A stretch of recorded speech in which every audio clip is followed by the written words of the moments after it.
What's going on, everyone? Welcome back to another episode of the Mostly Occasionally Show. I'm your host, Brandon Leonard, the publisher of BroBible.com. On today's show, we have wildlife biologist and TV host Forrest Galante. Now, Forrest is telling us all about his recent trip to Colombia, where he was helping the Colombian government deal with the hippo problem. The hippo problem is Pablo Escobar's cocaine hippos from the 80s that have now ballooned in population and are causing all sorts of threats to kind of civilization around Medellin, where the hippos have taken off. And here's the thing, hippos can be really violent. They're pretty scary. There's a saying in Africa that you never want to get between a hippo and its pond, because hippos are technically the most deadly animal in Africa. But now they're this big issue in Colombia and South America. So Forrest and his team headed there to kind of document how they're dealing with the hippo problem and talked about how fascinating these creatures are and also how problematic they are in the country of Colombia. So it was great to catch up with Forrest. He's an old buddy of ours here at Bro Bible, so it's always nice to talk to him about his many, many travels and adventures and cool things that he has going on. So thanks so much for tuning in. Thanks for listening to the conversation. If you dig it, please like and subscribe, and peace. Enjoy the chat. How are you, Forrest? It's good to hear from you. Dude, I'm great. I'm back from Colombia. I'm currently sending my editor, if I seem distracted, videos that he needs for a show that has to go out tonight of those hippos. But things are good, man. It's busy. Colombia was amazing. The hippos are big and sloppy and dangerous, and things are good. That is, that's awesome. So, it's kind of funny. You texted me back in September about like the hippos when you were starting to put things together for like what you were going to be doing. And like, it kind of cracked me up because in my career, I've been doing Bro Bible now for 15 years. I've been writing about Pablo Escobar's hippos like almost every year, like clockwork, for like 15 years. Well, you probably know more about them than I do, and I've had my hands on them, so. Those, like, the world is so fascinated by the saga of, Pablo Escobar's like hippos that now have turned into like this massive bloat of hippos. Very good, Brandon. Good collective noun usage. I just recently learned that a grouping of hippos is called a bloat. That's right. Yeah, it's a great word. So let's talk about what you did, man. Like, let's get in the weeds.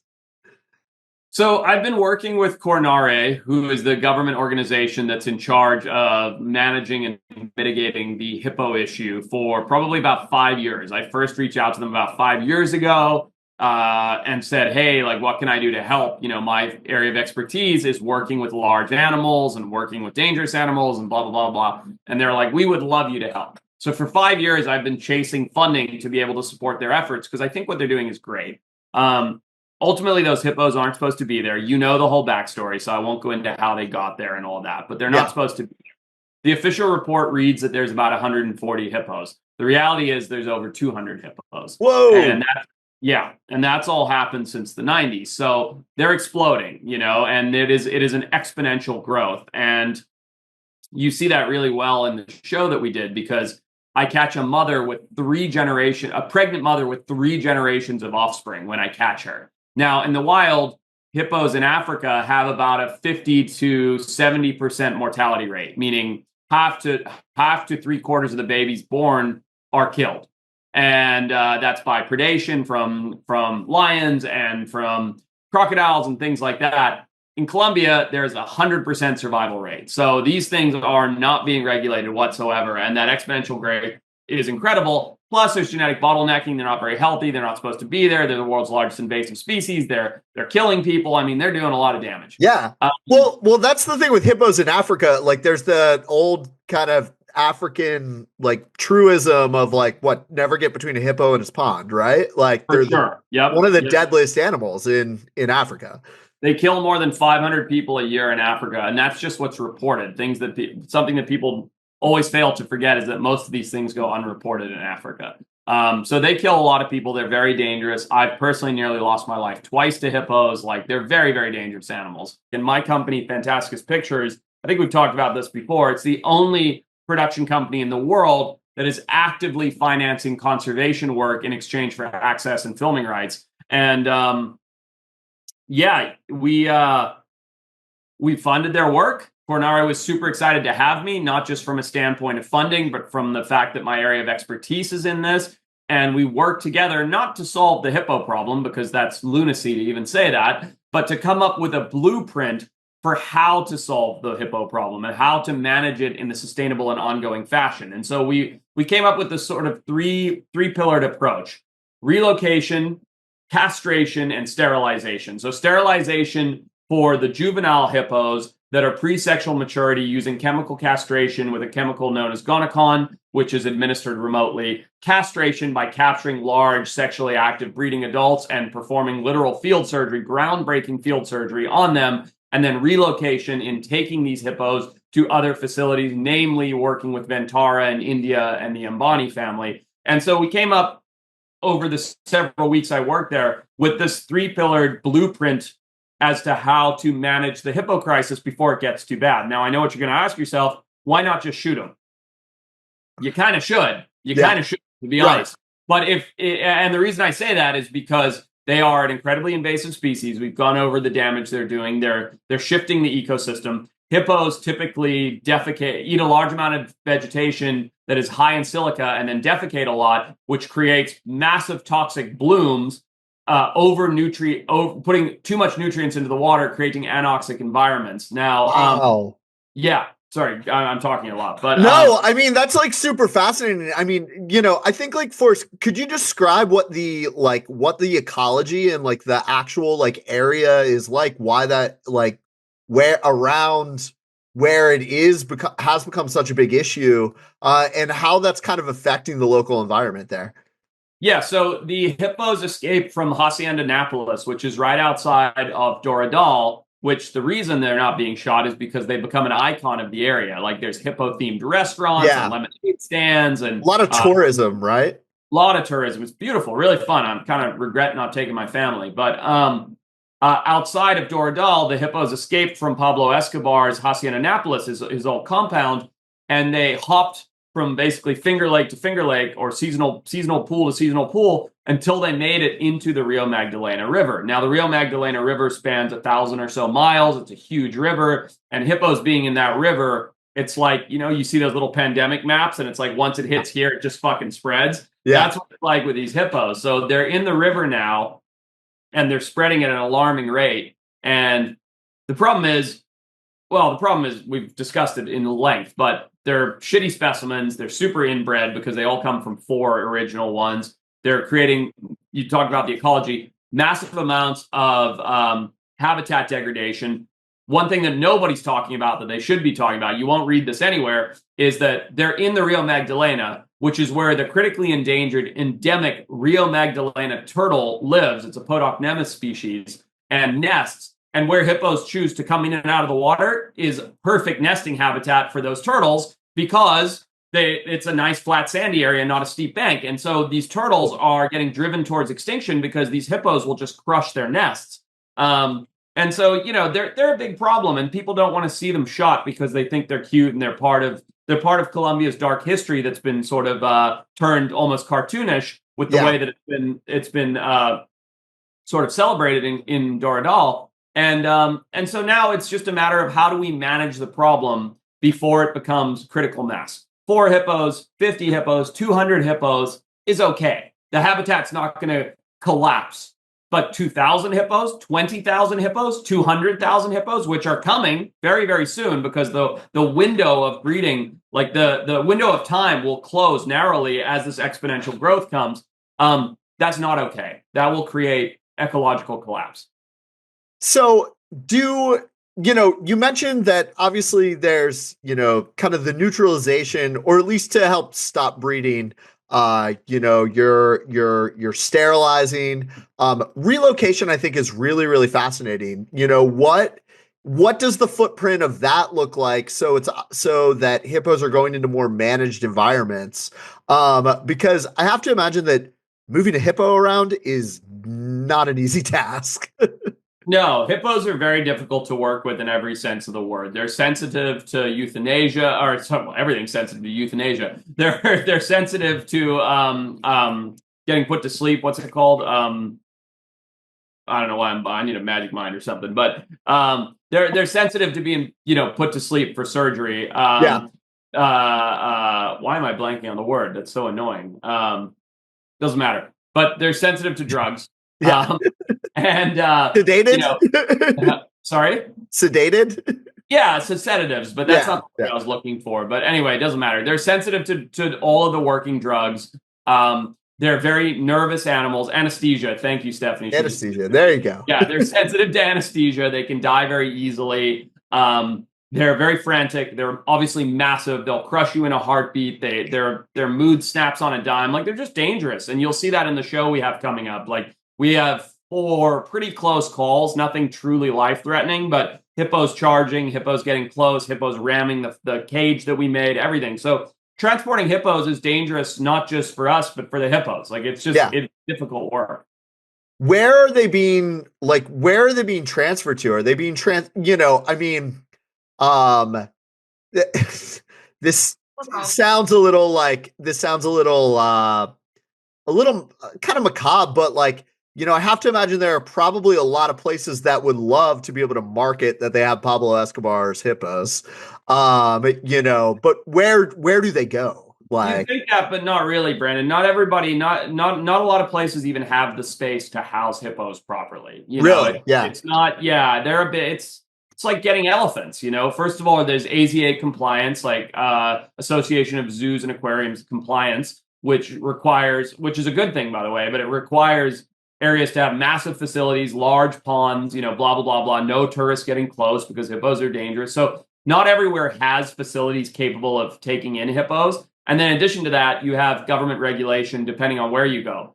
Colombia has to agree to exporting them. And then whatever country they're going to has to agree to importing them. And that changes depending on the country. So the relocation component is something that I'm working on moving into the future, primarily with Bantara in India, which is the world's largest wildlife rescue and rehab. And I'm working on both sides of that coin to try and help that happen, because they're willing to take 20 of them, which is a lot of hippos. Wow. And probably more, but 20 off the bat. But that is currently being held up by bureaucratic side on India. In the meantime, what we worked on and what the show is about is capturing castration. So we did 5 animals that we sterilized, and that was a lot of work in itself, especially when a bullet costs 60 cents and a hippo surgery costs a lot more than that. So it was a big project. So how do you without having to give too much away, because obviously we want people to watch the show, how do you wrangle a hippo? I don't care at all, by the way, about that. How do you wrangle a hippo? So we built what's called bomas, and bomas are traditional African large game trapping method, which is basically a funnel trap into a corral. And we baited the bomas with things that hippos like, which are high sugary foods. So carrots, watermelons, pumpkins, beetroot, things like that. And unfortunately, hippos are smart. So you could never predict for this, but the first animals we caught were 2 babies, 2 juveniles that were right on the cusp of drinking from mom's milk and eating their own vegetation. And then we chemically castrated them using Gonacon, no surgery, and then released them and called it anthropomorphization. But they went out and told mom and the rest of the hippos, don't go over there. So then it took us 2 more weeks to catch any more. But yeah, you build a big trap, you bait them in, then the trap triggers, they get stuck in the trap. Then you have to go to work on dealing with them within the trap, which is its whole own process. That's wild. Where did you learn how to build those traps?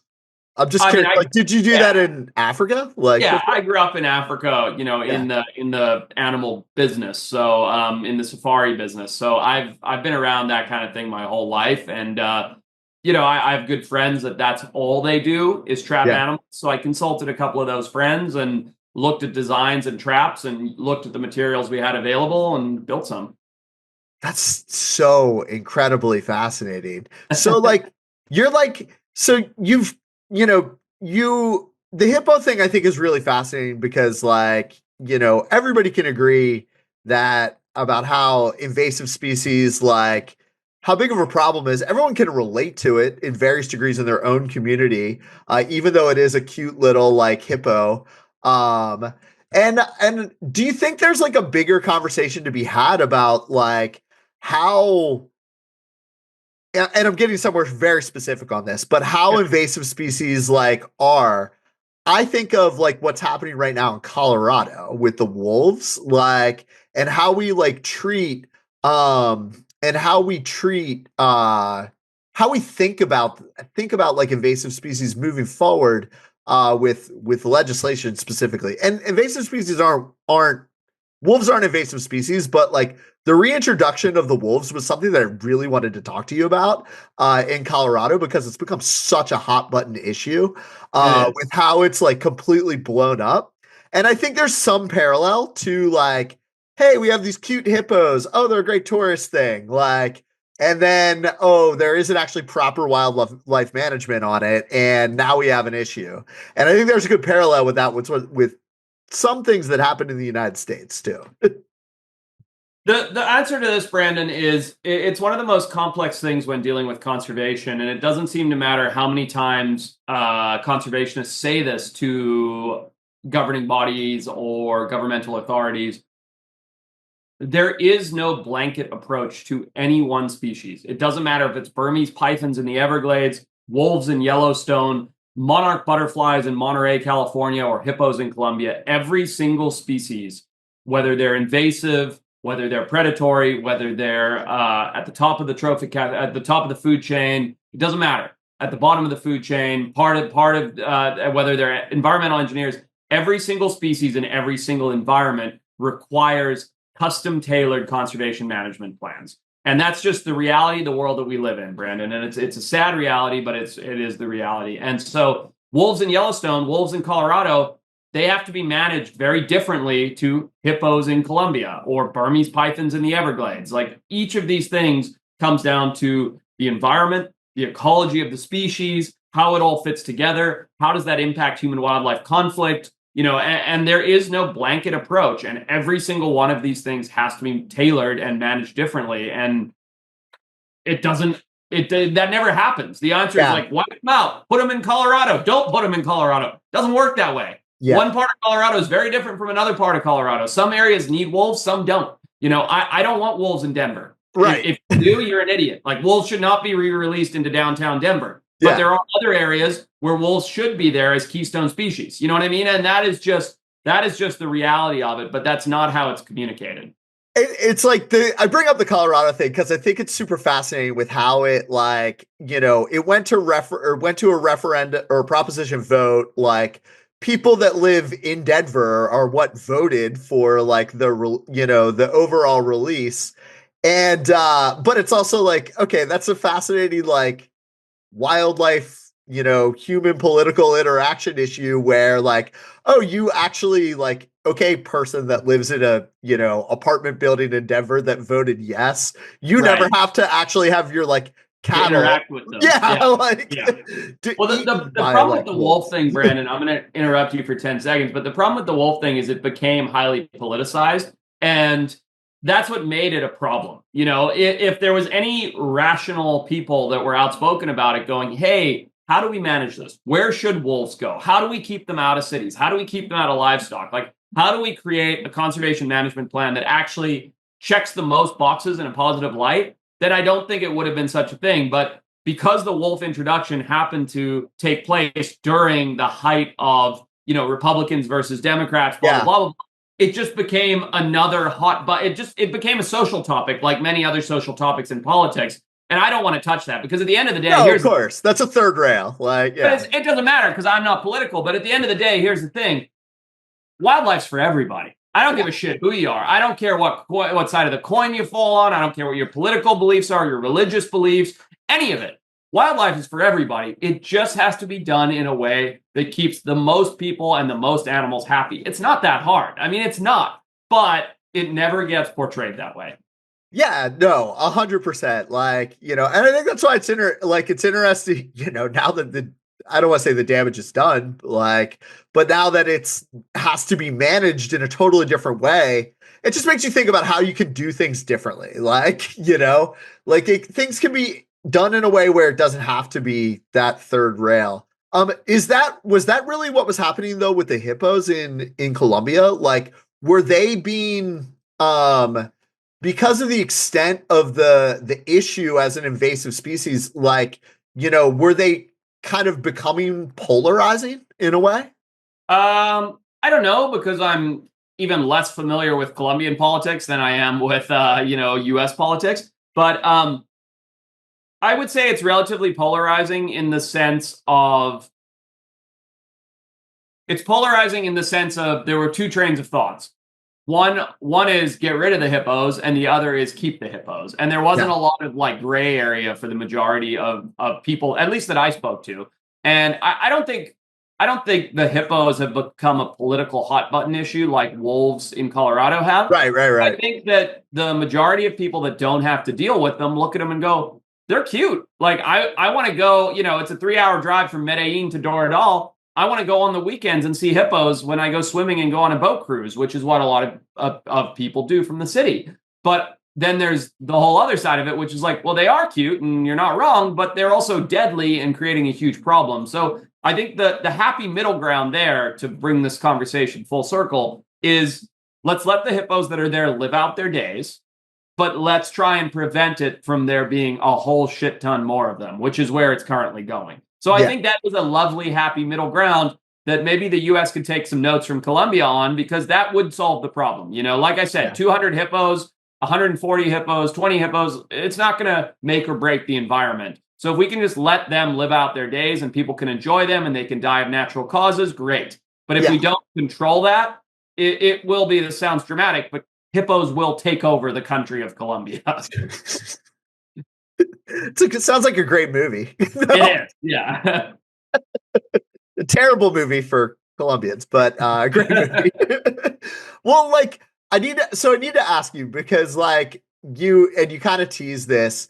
When you talked to years ago, whenever I drove Robbie Berger up there, we were hanging out at your place, Forrest. Good time. Dude, a great time. And props to Robbie for everything he's done since then. I don't know if he's still afraid of possums though or not. He's afraid of everything. That's what makes him That's what makes him a treat. Exactly. I haven't seen this guy in way too long. I need to catch up with him. But you told on that adventure of ours, way back. You told him some of your really harrowing stories, of which I love hearing your harrowing stories, but I need to hear about your experience, your near attacks with hippos that you've had in the past. You kind of said you mentioned them and you can't just skip over that, dude. Okay, sure. Well, I've had 2 very close calls with hippos in my prior life. Well, not prior life, but in my younger years. This time, dealing with the Colombian hippos, we had a charge. We had one come at us, in the boma and try and hit the boma, but nothing crazy close. It was a little scary. It was a little scary. Well, you knew what you were doing. Yeah, we did. The 2 times prior to that, one is a relatively short story, which is just without throwing anybody under the bus, I put my canoe in between some tourists and the hippos to try and divert the tourists before they ended up killing themselves. As a safari guide when I was younger, and in doing that, the hippo came and smacked my canoe and flipped me out of it.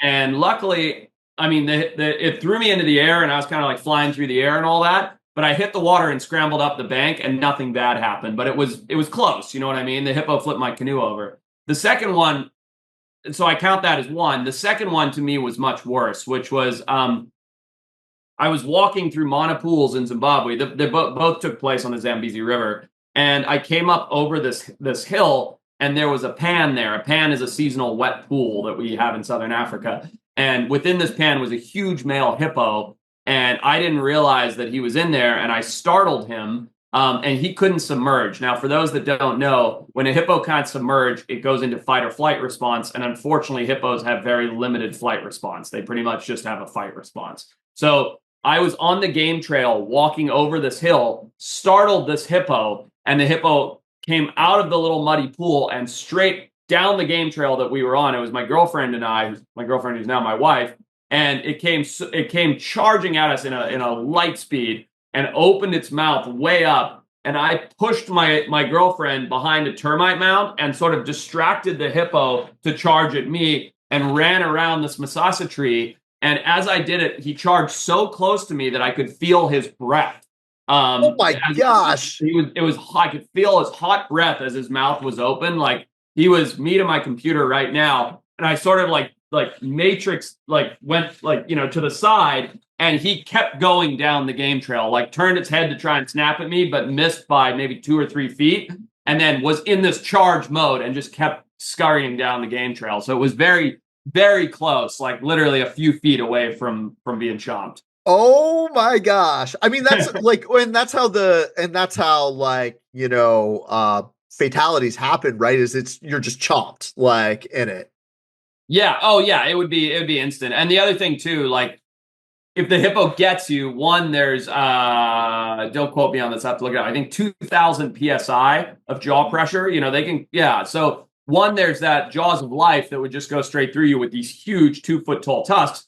But once they hit you, then they put their head down, they stomp, they kick you around, like they break you to shreds. And we met a man who this happened to. He had 48 surgeries, I believe, 48 broken bones or something like that. I don't remember. It's in the show though, because that's what they do. Like once they get into you, they don't keep going. But because he missed me by these few feet, he kept going. Do you know what I mean? Yeah. Contact means contact, but then if there's no contact, they're trying to get out of there. Yeah. They're sort of like they're frightened, so they're just like reacting out of like fear, right? Exactly. Yeah, exactly. Wow, that is harrowing. Oh my gosh, man! Like, I'm glad that didn't happen to you in Colombia. Me too. Yeah, no, I was like 23 when that one happened, and then yeah, this last time we were on an island in the middle of the Rio Magdalena tracking the hippos, and one came up and charged, but we went inland and it wanted to go towards the main river. So you know what I mean? When they charge, they're looking for escape. So It wasn't very close. We were probably 50 feet away from it, but they're just gnarly, dude. They're so gnarly. I mean, that's the thing. Like, we're so like in this, at least in the States and in culture, and us as 80s babies, like we grew up in like the hungry hippo, cute little like, yeah. And you see them at the zoo and they're so docile, but like, I'll never forget that. Like when I went to Africa, like, our guide was just, that was 100% the animal that he was the most like genuinely respectfully afraid of. Like, and rightfully so. Yeah. Like, and it's just one of those things that in that experience, like the way that he communicated that fear was through, was really sincere and genuine. Obviously knowing, Southern Africa very well, there's a gazillion things that can kill you there, but like, oh yeah. But like, that was the one he was the most afraid of. Like, for sure. For sure. Rightfully so. They are very dangerous animals, and all the more reason that their population needs to be controlled in Colombia. Yeah. Well, so other than that, I know we're kind of getting to time here, Forrest. And I want to be respectful of everything you have going on. What else you got going on though? You always have cool stuff going on. Oh man, we have so many projects right now, Brandon. Working with that place in India I mentioned, that Vantara in India, that's been a real dream come true for me. I've got a video up on my YouTube. You should go check it out. It's got 10.5 million views in the month. Amazing. And it's because, no credit to me, it's because the facility is unlike anything else in the world. It's like Noah's Ark if Elon Musk decided to make Noah's Ark. I mean, that's wild. And so working there, rescuing and rehabbing animals there, I don't work for them. I just get to go there and experience it and help and volunteer my time. So doing that has been a dream come true, working with Vantara in India. Got a bunch of shows going on, a couple Shark Weeks. 3 different series on Discovery Channel right now. My production company is putting out some other content. Working on a second book right now. I mean, it's wait. I gotta stop. What are you doing? What are you doing? Without giving anything away?